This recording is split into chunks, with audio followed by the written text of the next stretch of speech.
will find cards.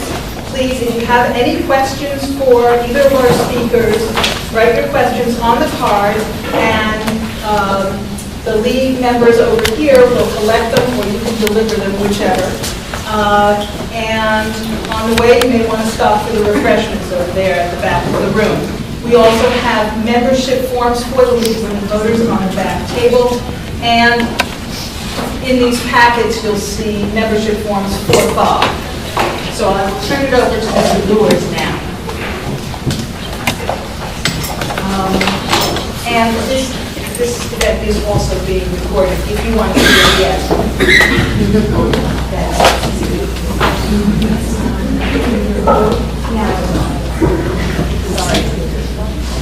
Well, thank you very much for that, that wonderful introduction.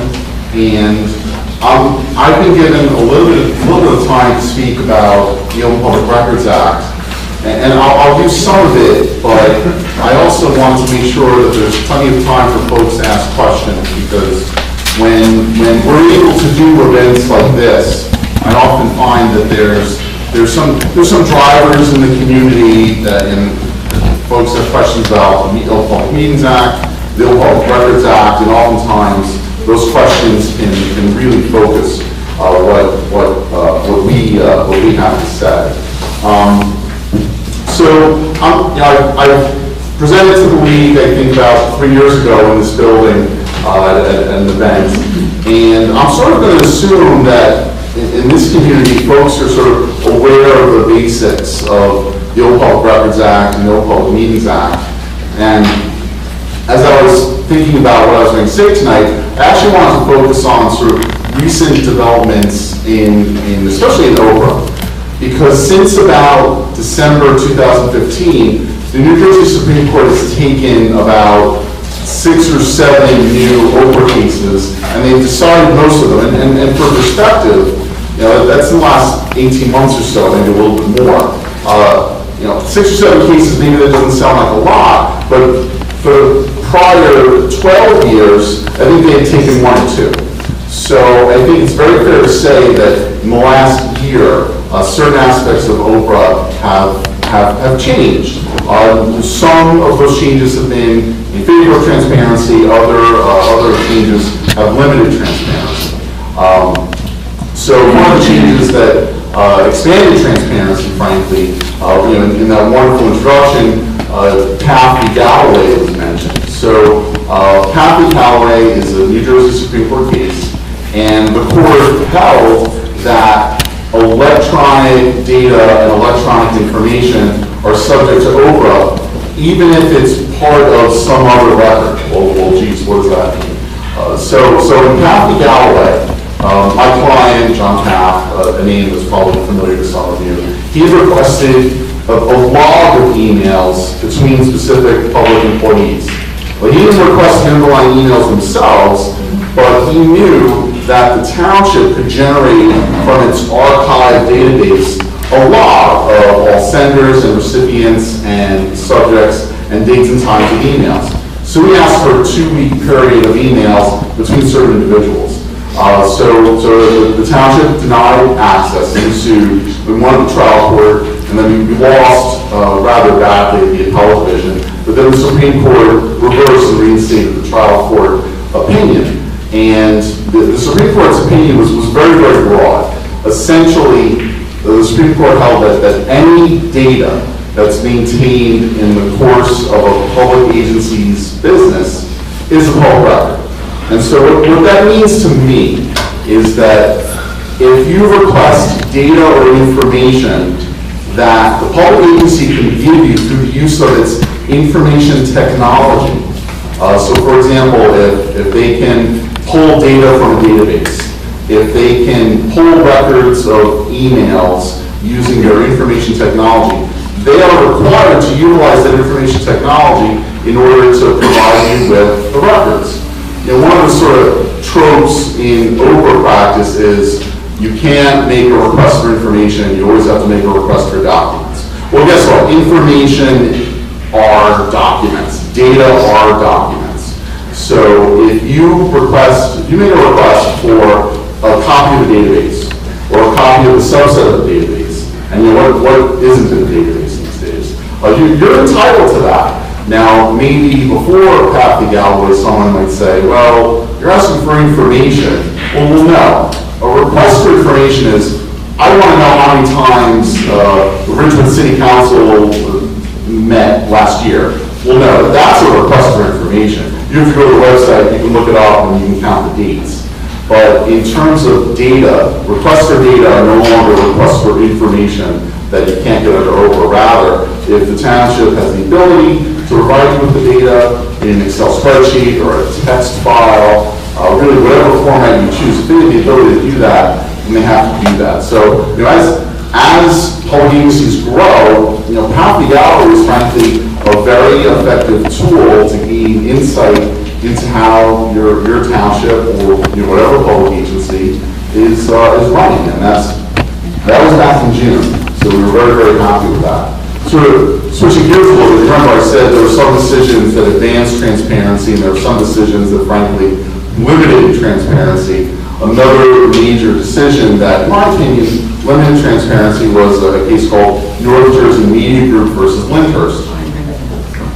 So what happened in North Jersey Media Group versus Lyndhurst was there was a fatal police chase that ended up in the perpetrators being shot and killed, as I recall.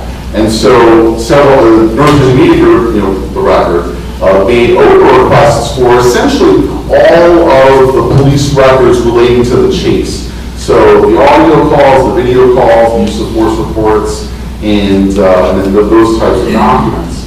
And so the state police in several towns, because the chase went through several towns, all denied access to most of the records.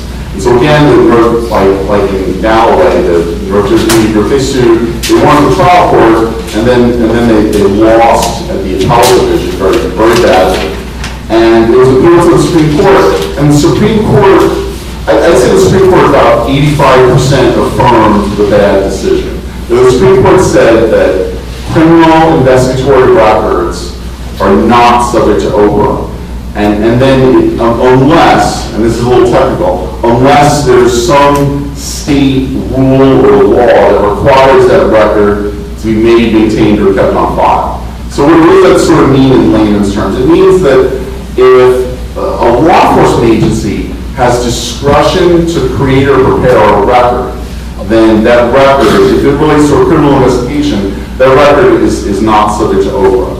And it sort of forecloses a lot of different types of records from OPRA. So what does that mean? Well, let's say there's a harassment call, or there's any type of call where there's potential criminal conduct.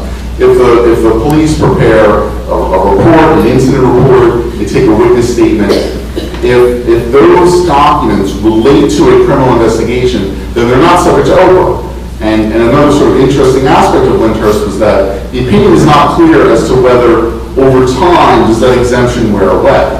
So let's say an criminal investigation is closed, and then you request the records a year from now. Are they still exempt? Well,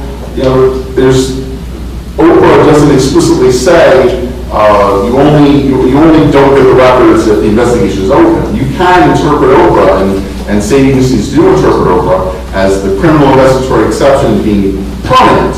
So you can imagine why, if the case was closed 5 years ago, why should the records still be non-public?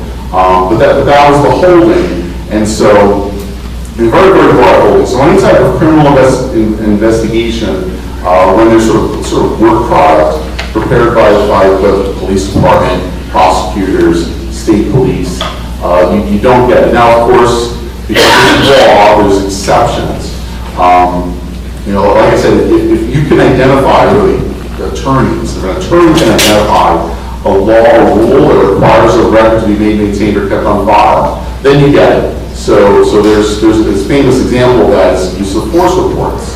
So use of force reports really, it's the only type of record that you have a very straight shot of getting in terms of a criminal incident. So for example, a fatal police shooting, well that's a use of force. So if a law enforcement officer uses lethal force on someone, the law requires them to prepare a use of force report. So you would get that. And I can tell you that under OPRA, under the current law, that can be the only record you get. The justices also said that if there's a fatal police shooting and there's video of it, you should get the video under what's called the common law right of access. So you get use of force reports, you get fatal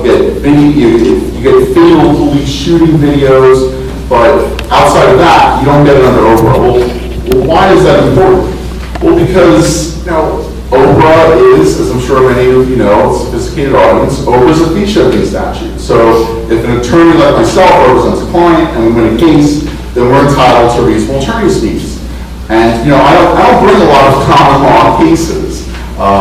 You can try to get these records under the common law, and the Supreme Court left that open.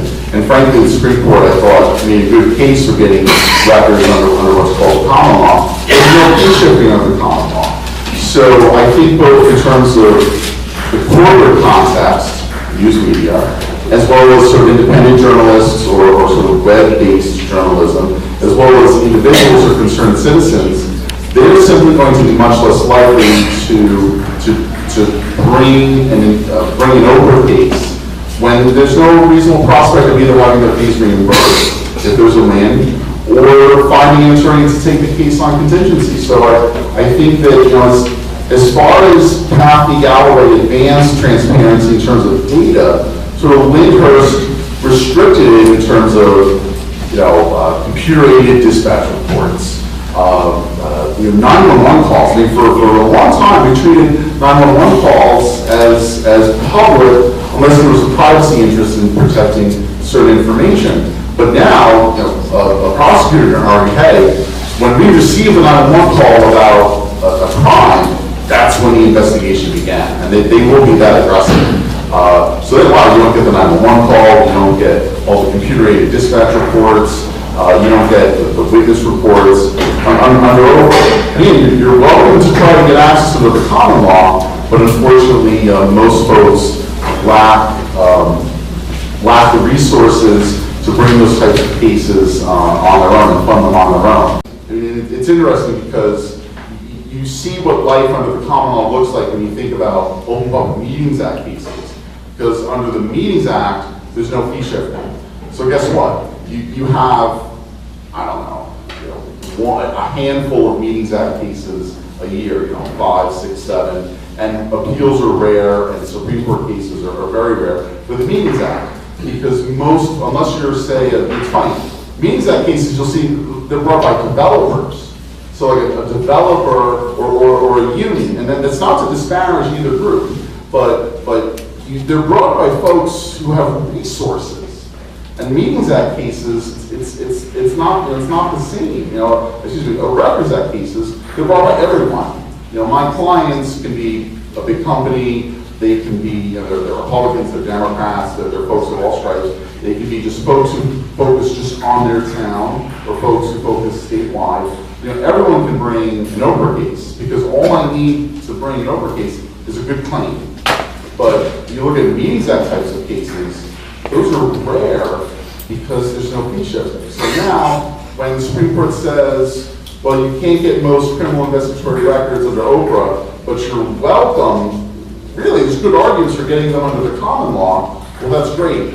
Now you're effectively restricting access to those who have the resources to hire attorneys to pursue these types of cases, and you'll drop your potential claims and your potential losses by 90%, 95%, 97%, which, and maybe the senator will talk about it, but fee shifting, that's one of the reasons why fee shifting is very important. I know that there's some tension and sort of some stakeholders don't like fee shifting. They think it creates sort of unnecessary litigation. I mean, look, nothing's perfect, but I guarantee that if you remove fee shifting from OPRA, you're just going to get a huge drop in the lawsuits.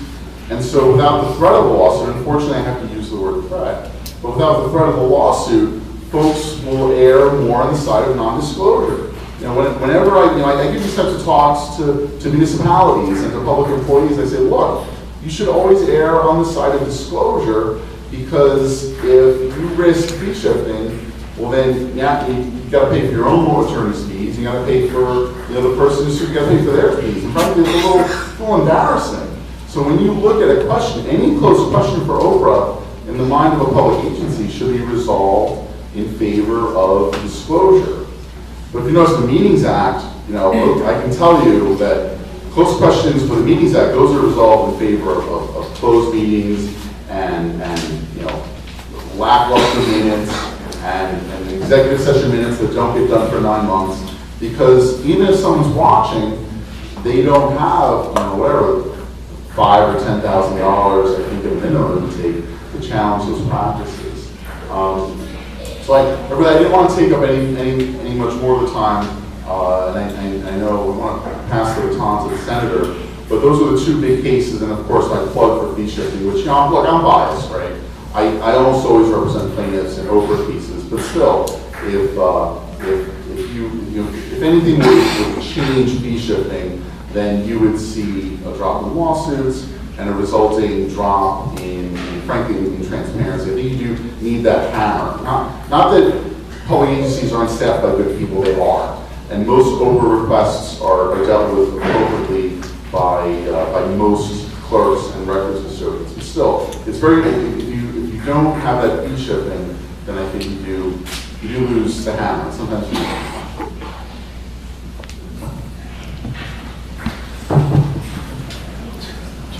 will stand, I guess, so those of you in the back can see me. Good evening, everybody. I'm delighted that you are all here at 6 o'clock. It's not such a friendly time to call a meeting, and as far as traffic is concerned, it was awful. So hence our being a little late.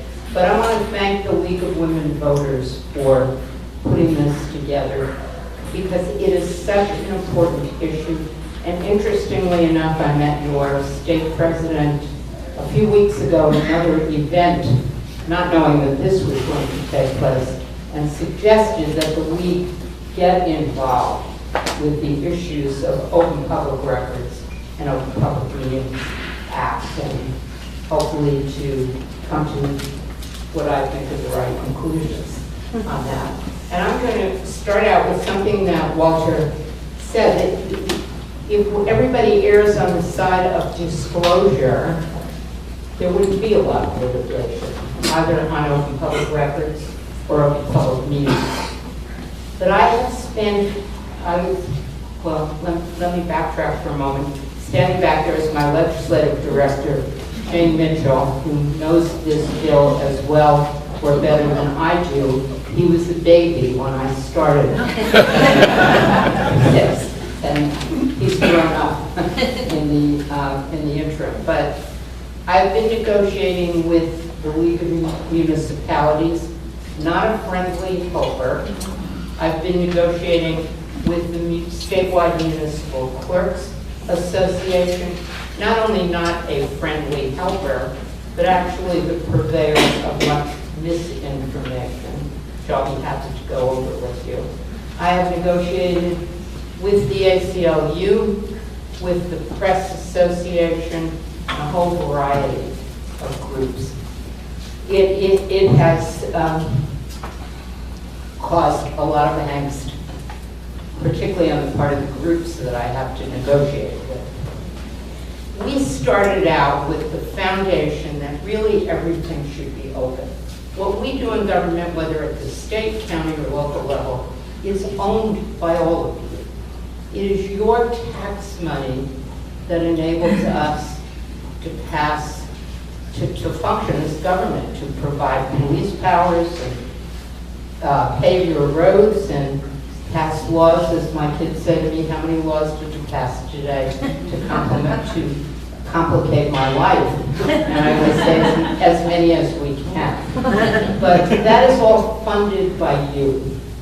So with the very, very small exceptions of those things that are appropriate, issues of privacy, a domestic violence dispute, labor negotiations, you don't want to open up your negotiation strategy. Those are the kinds of things that I think we would all agree should be held in private. But we also heard some very practical issues that came forth from a variety of these groups. The first was the fact that municipal clerks are the official custodians of record.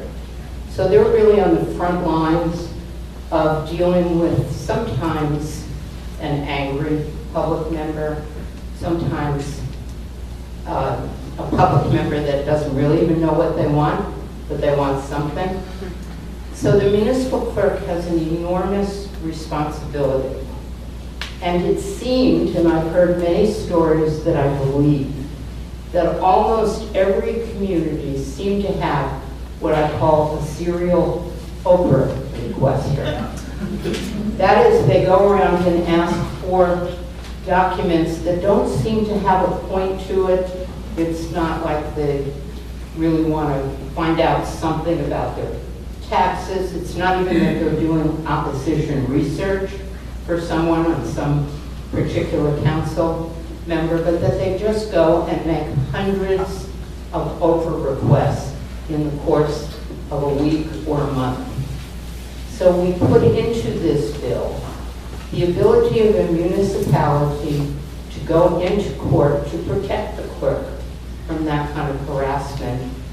It's similar to a frivolous lawsuit, to allow a judge to say these are really frivolous OPRA requests, and then require that whoever the serial OPRA requestor is, that they not be able to do it for some particular length of time, whatever the judge deems appropriate.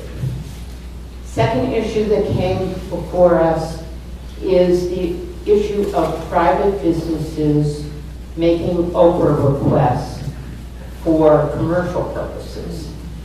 Petco goes in and asks for all your dog licenses so that they can use it for their own business. This is obviously not the point of an Open Public Records Act. So we give the municipality the option to charge for this, charge real time of whatever it actually costs. In other words, not the 5 cents per page, but whatever it costs for the clerk's time or whoever time is necessary to put this list together. So that was the second thing that we allowed in here. A third issue on the other side, which caused great consternation from the League of Municipalities, is the issue of subcommittees. More and more towns throughout the state are doing business by subcommittee. In other words, if you have a 7-member council, they name 3 council members to be the subcommittee in charge of redevelopment in some area, and because it's less than an effective majority, they're not subject to either the Open Public Records Act or the Open Public Meetings Act. But a lot of business is getting done in that subcommittee. By the time they come back to the council and report, yes, we should redevelop those 3 blocks, the public has no idea of what went into that decision. So we started out by really regulating subcommittees, and the League of Municipalities were apoplectic, literally. And we really compromised that way, way back to the only requirement in this bill is if a subcommittee is formed by the council, by the governing body, they have to report 4 times a year, either in writing or orally, to the council. In the last quarter, we met 3 times. The following people were there, and this is the subject that we discussed. I think really minimal. The subcommittees do not have to be open unless the governing body determines that they should be able, for whatever their reason. So that's another issue that we've addressed in here, but addressed very minimally. I went over some of these because there has been a resolution circulating throughout the state of New Jersey that has been passed by now 100 municipalities out of our 565 in opposition to bringing Open Public Records and Open Public Meetings Act into the 21st century, which was the very reason for these bills to begin with. When these laws were passed, there was no internet. There was no ability to really be able to capture documents and give them to the public in a really easy way. So another thing that is in this bill is we set up a state website at state expense. Even though the resolution that was passed throughout the state says that there is no funding in this bill, there is. We set this up at state expense and allow any municipality to have its own portal so that you can take your regular documents, your legal contracts, budgets, those kinds of things, just put it on this portal, and when a member of the public comes in and asks for any of those documents, you can just refer them to the state website, or they can go there on their own at state expense. Nothing that the municipality has to pay for. So I think we covered a lot here, and I think that we actually, although you wouldn't know it if you listened to some of the stories that have been spun, I think we actually made life somewhat easier for public officials to function, because we're trying to find the balance between the public's right to know and the public entity to be able to function on a daily basis, given the amount of resources they have. So I do have here a chart that will show you exactly what the Municipal Clerks Association passed in their resolution. And I bring this up because that resolution went throughout the state of New Jersey, and what I think happened, they are the clerks after all. The municipal clerks put these resolutions sent by their own organization onto consent agendas, and local municipalities just passed them. I want you to have the facts. So in this chart, the first column says exactly what it is the municipal clerk's resolution said. The second column is what the current law is, so we don't get confused between what's current. And the third column is exactly what our bill says. So you will have that to refer to in the future. I met with municipal clerks again about 2 weeks ago, and this bill, by the way, is not finalized. We are still waiting for some new language from the League of Municipalities on some issues that they had, and some final language from the Municipal Clerks Association. So I guess what time for questions? Okay. Okay, very good.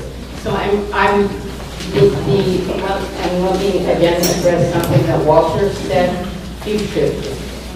We do not have fee shifting in the Open Public Records Act for all the very obvious reasons that he's so ably pointed out.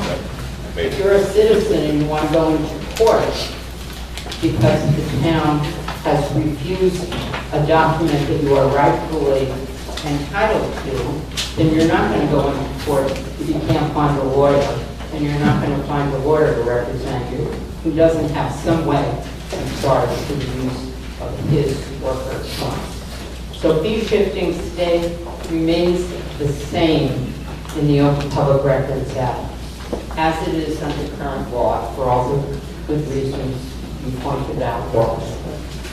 We did add, I know it'll make you happy, but I have a feeling it won't stay in there. We did add fee shifting for Open Public Meetings Act, which would enable more lawsuits in that area. And I think, if I make an educated guess, when push comes to shove, that might be something that goes out of the bill if we can garner extra votes for it. It takes 21 votes to pass anything in the state Senate and 41 votes to pass anything in the state assembly and one governor to sign it. The old 21, 41, and 1 in order for something to become law in the state of New Jersey. I am hoping that in spite of the 100-some-odd resolutions that have been sent by municipalities, and where I can, I have gone out personally in towns right here in Bourbon County that have agreed to take a second look at this. But obviously I can't personally get around to 565 municipalities. I am hoping that that information that just doesn't bear any resemblance to reality and what's really in the bills, that those 100 resolutions and some still coming through will not influence to the extent that it might very well my 40 other colleagues that we need in the Assembly to get this passed, or my 20 other colleagues that we need in the Senate to get this passed. So I am hoping, and this is my commercial, that the League of Women Voters really gets into this issue and takes a little time to study it, but not too much time. Because we're really way behind because of the fact where I started out, these bills, these laws were written before there was an internet. And we want to make one easier. We even allow in here, if the township keeps its payroll in a certain form, and the OPRA requester wants it in another form, this town then can charge for converting it into whatever other form is asked for by the OPRA requester. So I think we took into, as best we can, without interfering with the public's right to know, the issues the legitimate issues that have been raised to us by both the clerks and the League of Municipalities. So that's kind of the broad outline of both of these bills. Particularly, as I said, this is the culmination of the resolution that has been passed throughout the state. And it's been passed. I served on my local council, so I know what a consent agenda is and how you skim through it and how sometimes things get snuck on there. So I am hoping that we can see a little light on this subject and actually see a little light on the public's right to know what their public bodies should do. So thank you.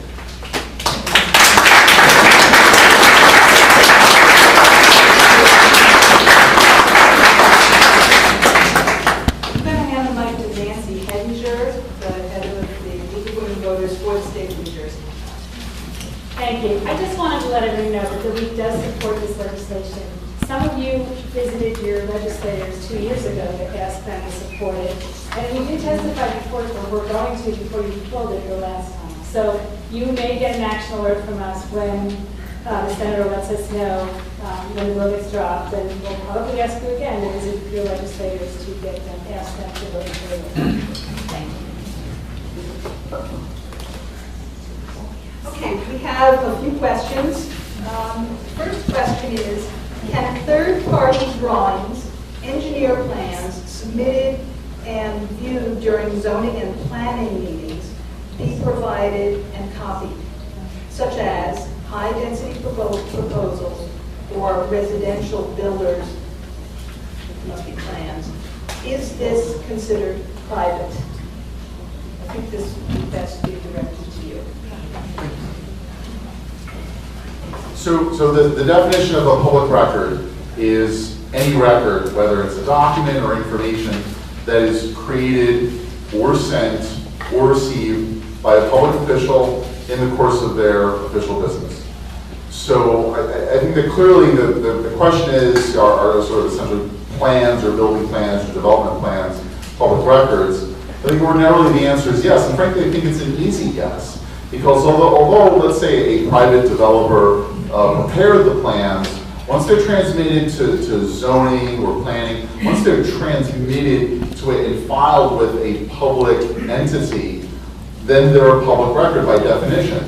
Now, I can see circumstances where someone might argue that privately created plans are proprietary, or maybe there's something, an element that's a security element in there. So you can't release anything that would jeopardize the security of the building. You can't release any information that's a trade secret. But however, in the context of plans, I think those types of documents are generally treated as public records. And any type of plan, I think, is a public record. Now, I think you're talking about plans that relate to security systems or plans that would reveal features of a specific building that, if you release those plans, would compromise its security. That's different. But the general concept of plans created by engineers or architects, I think those are rather clearly public records. Yeah, and in the new bill, we specifically say that issues around security are exempt from all that. Some of what we've done in the bill really just is to codify the case law that's come up over the last few years. When an Open Public Meetings Act violation occurs, what is the best remedy? Correct it.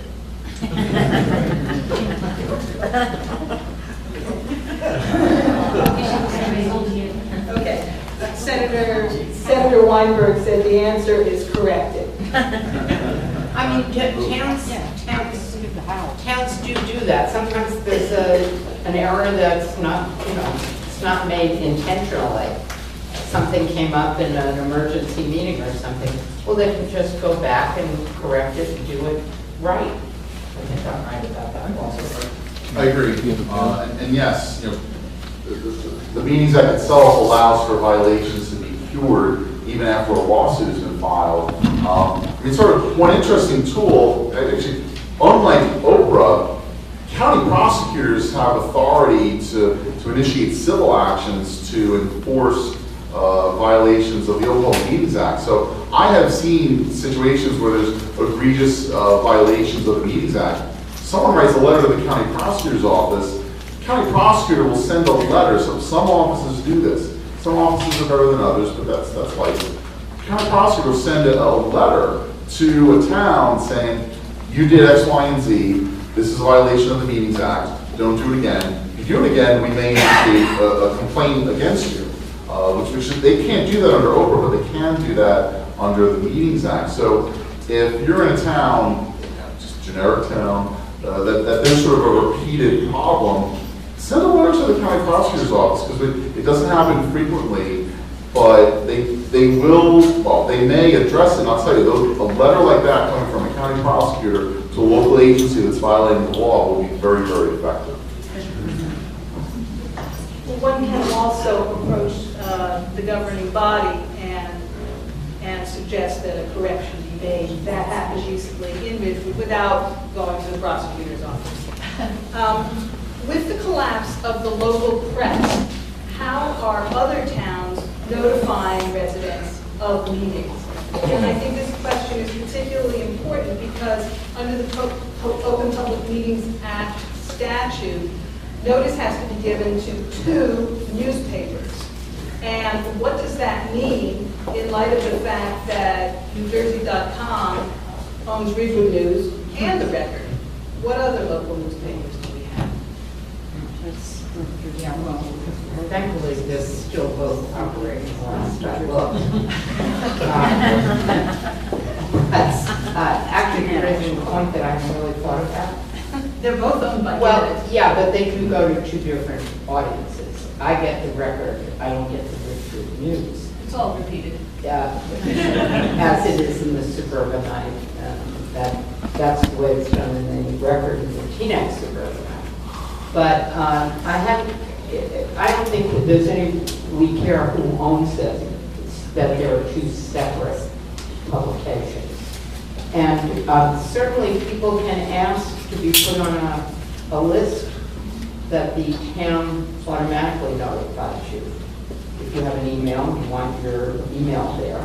By the way, one of the other things we put in here is that children under 18, your email cannot be divulged. You don't want your kids that you've signed up for the recreation program, that can be kept out of OPRA.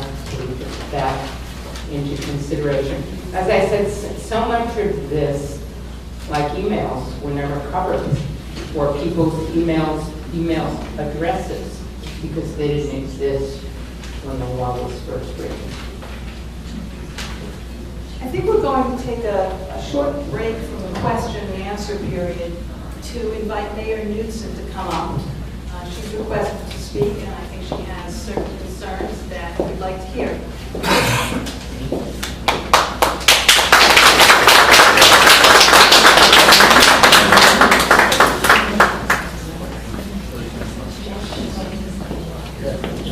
Mayor Susan Knudsen. So good evening, everyone. The Senator Warner and my mom are old friends, so we're just catching up a moment. I'm old enough from now. way back in the days. I'm old enough to know everybody's mother. Father, each of my mom and dad. So you'll excuse me, I'm losing my voice a moment. So the one thing I think that I wanted to express here is that when the resolution was brought to our attention, I in fact read everything. I did not blindly pass a resolution. And fundamentally, I agree with everything Senator Weinberg represents in her legislation. Some of my concerns were more the security vulnerabilities that existed, and I think it would be a great opportunity to have a conversation and work together so we can express our concerns, and maybe it'll be a better bill, and she'll get that right through. The one thing I wanted to say also is that transparency is just a word. It's just a word. And in the past, actually, I have to say thanks to New York Times. I was here a couple of years ago when they did their presentation, and they became my lifeline. Tom?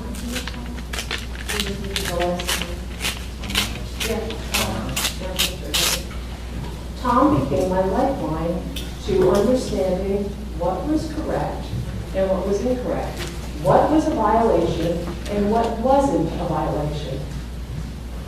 New Jersey Fog became my lifeline. I was on the phone with him all the time. And I want to remind everyone, transparency is just a word. Actions.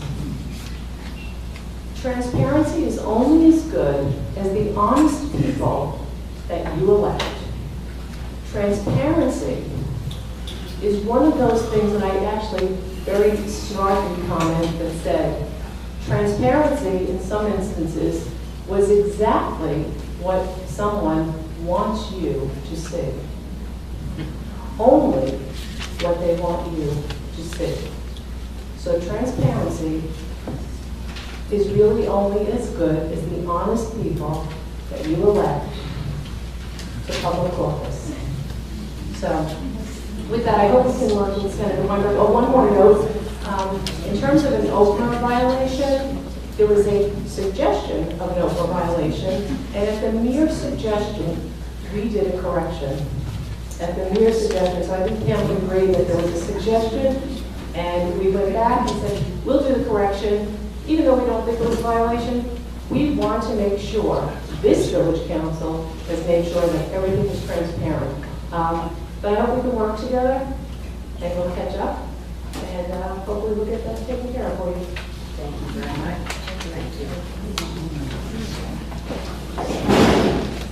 Okay, next question. If I make a request for information from my municipal government, can my request itself be made public by the person who receives my request? Yeah, that's my guess. Yes.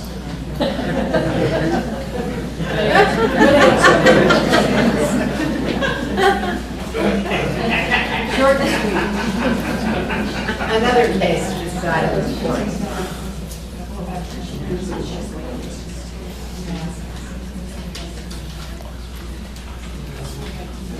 If 4 members of a 7-member nonpartisan council meet in a private session with a closed community to discuss issues of a broader town and include advocacy for political candidates, is the content subject to OPRA? And is the meeting in violation of the Open Meetings Act? There's a third question, so why don't you work on those? So, Well, I just want to make sure I understand. You're saying 4 members of any council, whether it's partisan or nonpartisan, meet in another venue in their party caucus or with other party members to Not a discuss- party, not a community, a gated community, to answer questions about decisions made by the council. about decisions made by the council. Yep, about what's going on in Well, town. 4 members, you know what, I practice law without a license, quite really, so I also practice medicine without a license. 4 members of a 7-member council are an effective majority. Right. So So can they they can't be, be discussing public business okay. without it being made public unless it is under some particular exclusion allowed under the law.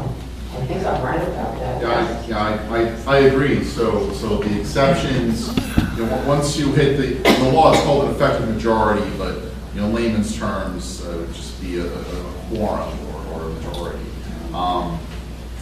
And once you hit 4, 4 out of 7, now you're covered by the Meetings Act. Okay, you're covered. So then the question is, do you fall within an exception? And one exception is they're not discussing public business, so they go to someone's wedding. That's not. So they're not discussing public business. Then that's the exception doesn't apply. And the only other exception is political caucus. Well, they made it political because it was the night before the election, and they were pushing, 2 of the candidates they were pushing were there. And then you get into the whole the formality of the political caucus question. Is it a political caucus because they're all the same political party? Nope. Or is it a political caucus because the local county chair sent out a notice? Nope. And it went to all the members of the committee? Nope. So I mean, I don't want to be too specific. I don't know what town we're talking about, but once I'm going to ask you afterwards. once you hit a majority, see, I would, if I were council, I would say, don't do it. If you have to do it, send 3, don't send 4. That's the whole thing behind the committees, right? If the governing body has 7 members and 4 is a majority, then do it in 3 is the magic number, do it in 3. So yeah, I mean, on the facts, now I'm being aware about it. On the facts as you describe them, yeah, it's a mistake. It's probably a violation. I'm not sure whom this question was addressed to.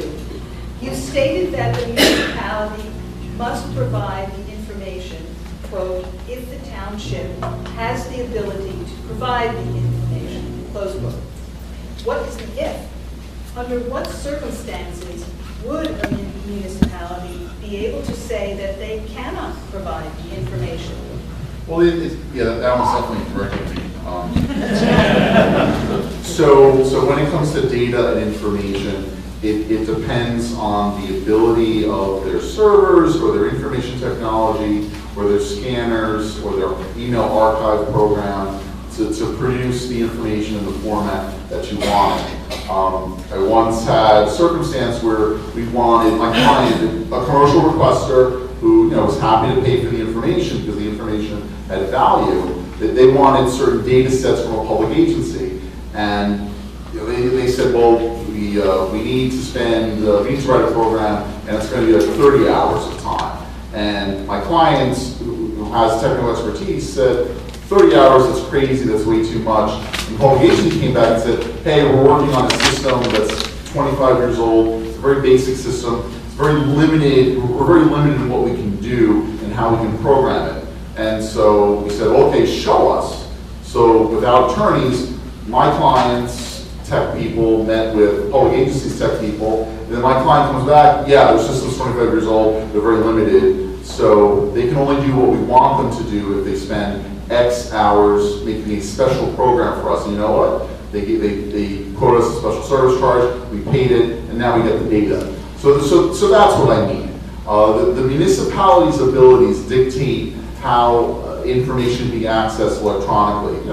If they don't have a scanner, then they can't be forced to scan documents. If they don't, it should. I hear laughter, but you never know in some small towns, different parts of the state. You can't force them, at least not without a special service charge, you can't force them to do what they don't have the ability to do. Now they may say, hey, if you want X, Y, and Z, we have to call in an outside tech firm, or we have to hire someone to modify or to change in order to meet your requirements.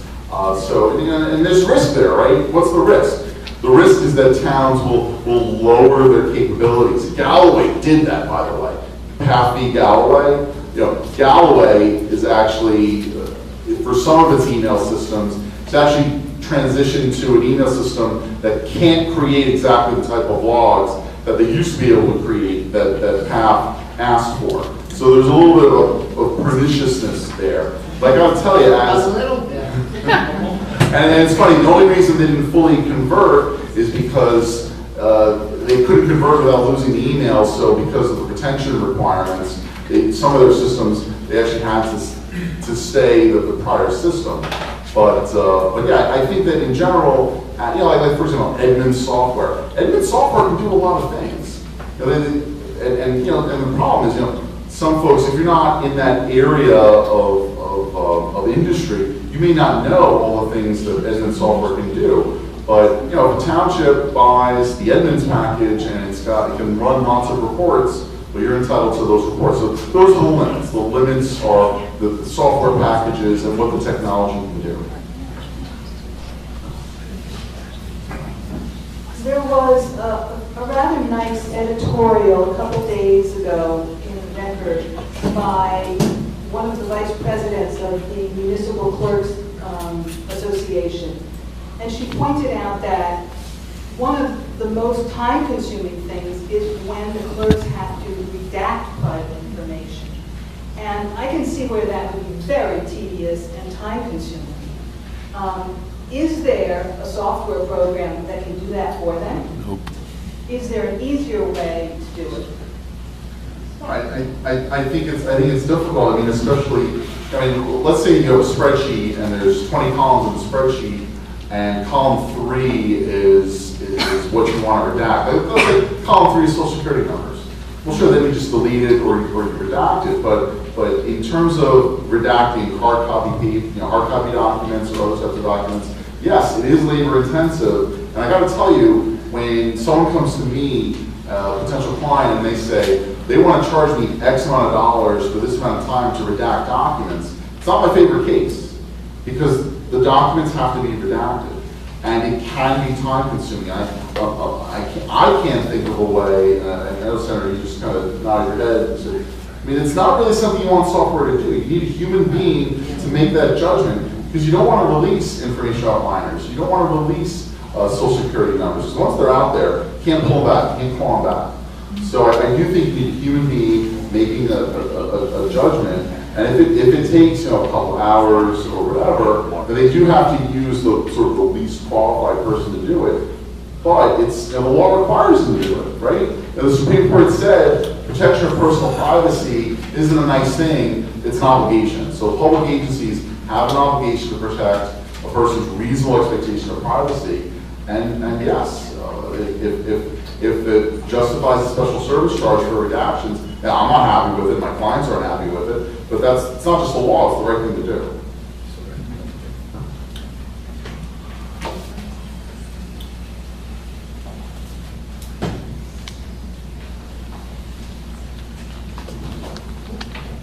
Why not simply have all public data and information that is subject to OPRA be online and searchable by the public from the start? Well, as I pointed out, that's one of the things this bill does by establishing that state website, which the town can get its own portal. But if you put all documents onto a searchable website, the issue of redacting becomes an issue of cost, labor, and how you do it. And that's one of the things we looked into. If we had a statewide website where everybody just scanned everything and put it on there, and then you come and you need something that's really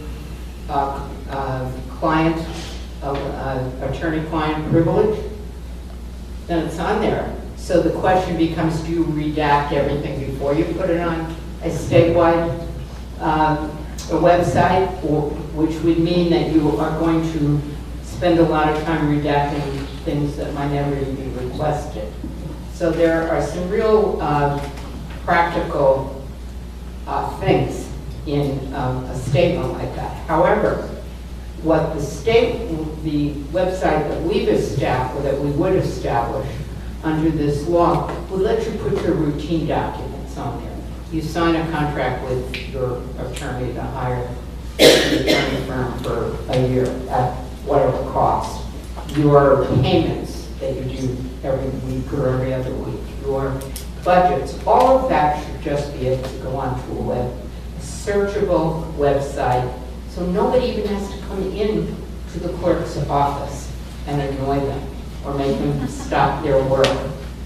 And that is one of the things. I'm going to go over what the resolution was that was passed, but I'll wait till I wrap up on that. I think we are at the wrap-up. Oh, okay. Do that. Somebody, I guess you referred to the letter from the Municipal Clerks Association that was in the record this last few days. And yes, I will continue to negotiate with them, as I have for the last 2.5 years. And I will continue to negotiate with the League of Municipalities, as I have for the last number of years. Otherwise, all this good stuff couldn't have gotten into the bill. We learned a lot from them. But this resolution, and this is, I don't mean to cast any disparaging eyes on the village of Ridgewood, because as I said, this was passed by 100 municipalities thus far. And I wasn't in the office today, so there might be 10 more. But if anybody read this resolution and actually looked at the bills, they couldn't have passed it, because it is filled with misinformation. That is just a fact of life, and that's what this chart shows you. And I'm going to go over it quickly. Whereas the Senate Budget and Appropriations Committee took action on this, sort of introductory. Whereas the committee released the bill to the full Senate without recommendation because the bills are unnecessary, unpopular with the public, and would result in a significant financial and administrative burden. So these bills are unnecessary and unpopular with the public.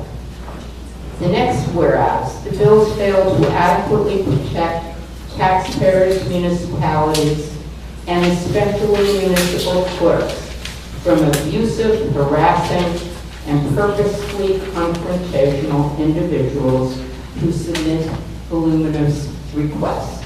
And as I pointed out to you, The bill gives municipalities a new way to stop that they don't have under the current law.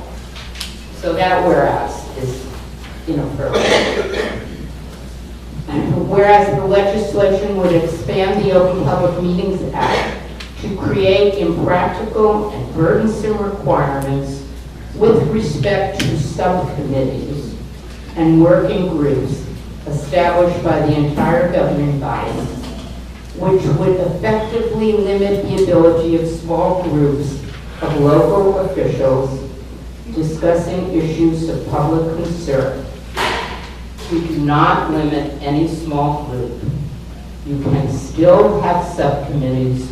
We only ask that they report quarterly. So there's nothing in this bill that limited subcommittees. Whereas under the bill, the responsibilities of municipal clerks, who the legislature has already loaded with responsibilities beyond the scope of their office, would be stretched even further than current law requires without a single dollar of additional resources. We put in the money, we established, the state taxpayers established the webpage that the municipal clerk can access, and it does not cost the municipality $1. Whereas, so that's not so. And we also give you the ability to raise money by charging real-time, charging businesses when they come and want your public documents. Whereas some municipalities are more equipped than others to meet the burden that would be imposed without assistance of any kind from the state, the courts, every municipality would be in its own. Well, I think I've explained that 3 times already. Now, therefore, be it resolved that the mayor and council, et cetera, et cetera. By the way, that's the resolution that was passed by 100 municipalities. And I say this because it really kind of pains me that the people, and I'm not talking about individual municipal clerks, because I know a lot of them, and they're hardworking. They're the first line to the public, the first people very often to be abused. But the fact that their organization sent this around, and I mean the proof is right here. What they said in that resolution and what our bill said. This is factual and can't be argued because here it is. You can argue whether we should change the bills or whether we should negotiate and talk about language that is in there. I'm going to continue to do that until I can't do it anymore and the bills hopefully get passed.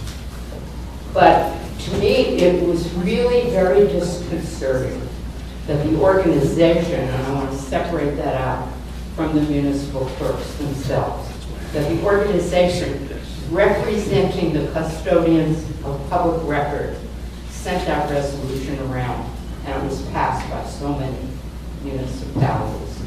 That's my rant. Well, right. I mean, just to continue on that, it's very, very confusing because the resolution itself seems to say, pull the bills, don't pass the bills, and the 2 aspects of the really current, the Open Meetings Act, it's really an update. There's been no update since it was passed in 1974. The Open Public Meetings Act has not been up. I mean, there's been tweaks, but has not been updated at all. I mean, one of the means that you can notify the press about meetings is a telegram. I mean, come on. So an update is long overdue.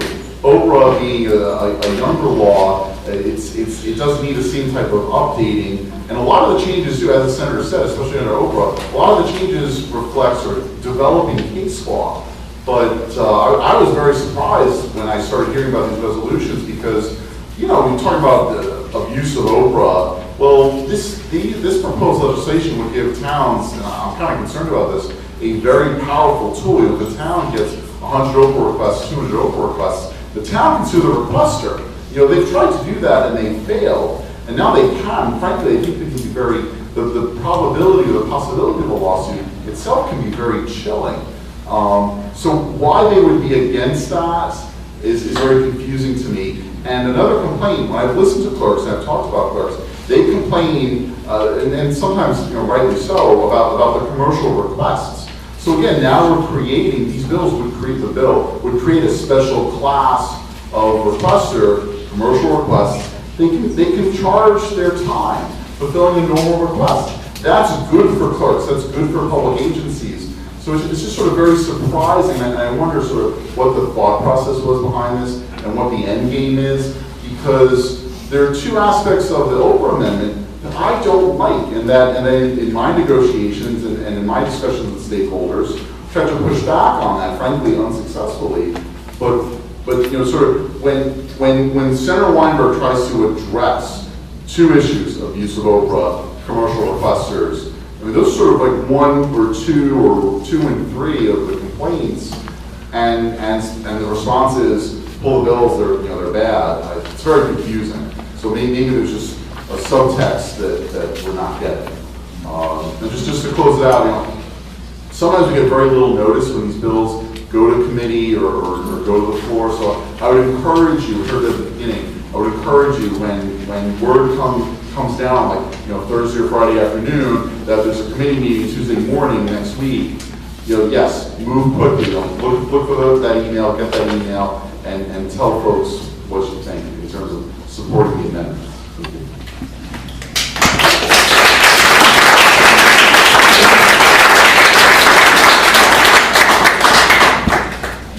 Many thanks to Senator Weinberg and Mr. Brewers for being here. It's a very informative presentation, and we appreciate it. Thank you again to our hardworking and dedicated council and mayor and manager for being here. Thank you to former Mayor Paul Aronson for being in touch with Senator Weinberg and helping us coordinate. And thank you all of you for being here. I think that everyone's presence here is really a testament to the commitment to civic life engagement in this town. I hope that Senator Weinberg and Brewers will join us again. I think that we probably have more questions about best practices. So thank you again for being here tonight.